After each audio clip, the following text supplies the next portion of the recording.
জবান থেকে 3টা গুনাহ সরায়া দাও, মিথ্যা বলা বন্ধ করে দাও, গীবত করা বন্ধ করে দাও, গালাগালি বন্ধ করে দাও।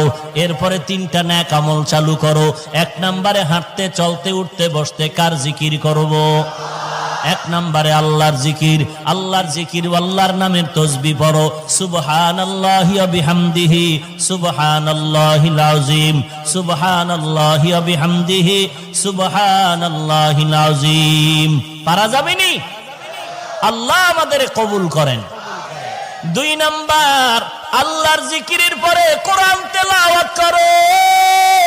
আল্লাহর কোরআনের তেলাওয়াত, আল্লাহ পাওয়ার যত মাধ্যম আছে এর মধ্যে 2টা মাধ্যম বড় মারাত্মক গভীর। 1 নম্বরে নামাজ, 2 নম্বরে কোরআনের তেলাওয়াত। বেশি বেশি কোরআন তেলাওয়াত করো। যদি কেউ বলেন হুজুর কোরআন তেলাওয়াত জানি না, কোরআন শরীফের যে কোন